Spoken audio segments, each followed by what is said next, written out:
To the hour, as the 2017 NFL season is well underway, we're now into week 4. An open letter to Commissioner Roger Goodell, written by a retired Marine colonel back in 2016, is resurfacing.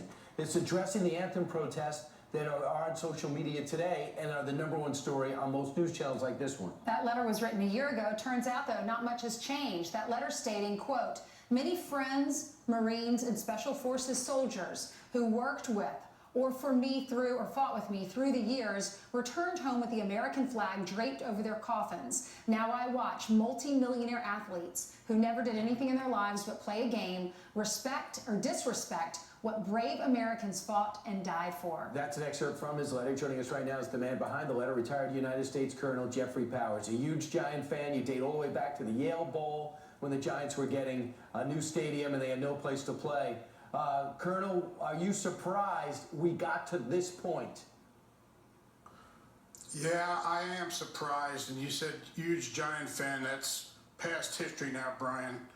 No longer a Giant fan. No longer a fan of the NFL. Fed up with it, actually. Wow. It's out of control, and they're spitting on the graves of our fallen. And look, today you just announced some police officer got shot in the face. There's cops lining up right now as we speak throughout the country for roll call. They don't know when they're going out there, what's going to happen to them, if they'll get home to their families or not. But they're the bad guys, you know. And overseas, you have, I know probably right now up in Afghanistan and Syria and Iraq, you got guys with rucksacks weighing 100, 120 pounds, high altitude, day in, day out, maybe 3rd, 4th, 5th deployment. They come back, if they come back at all, if they come back alive. But, you know, these guys don't care. It's all about them.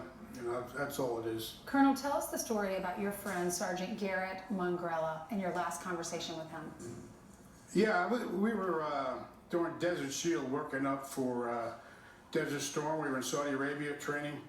And I used to go visit the guys out there in the companies, and you know, they want to talk about football, and of course he was a Jersey guy like me, and we're doing the Jersey routine with each other. He's a Giant fan, and you know, this football thing brought everybody together, and in the core everybody's green.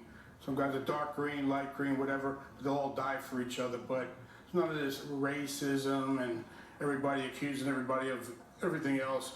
And they're all tight, but it was kind of fun with the football teams, where you're from, and kind of brought everything together. Well, Garrett never got to see that Super Bowl that the Giants played in. And him and 13 other Marines from our task force came back with flags, but flags draped over their caskets. You know, and it just... That was the anthem that the New York Giants won.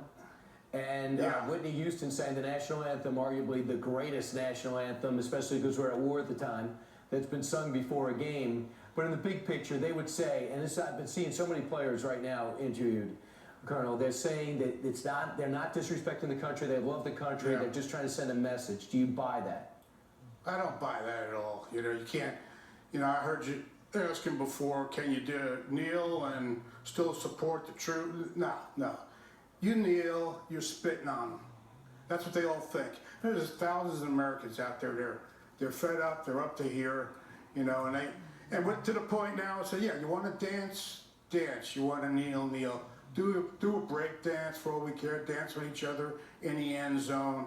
We'll call it Dancing with the Morons from now on. Have your team go hide in your little safe space in your tunnel and hide there until it's safe to come out. When the national anthem it's disgusting. It's pathetic. And when Lone Ranger comes out, and I applaud him for that. But they're really pathetic. And Roger Goodell is not a leader. He's allowed this thing to permeate, and they get to go down. People, I'll call you right now. Boycott these people. See this here? High-tech weapon. It's called a remote control. Right. Bang. Yeah. Colonel, cut them off. Thank you very much, Colonel. Appreciate your time. Thanks for your service. Thank you. Thanks for your service, yeah. All right, 2 minutes before the bottom of the hour. A lot of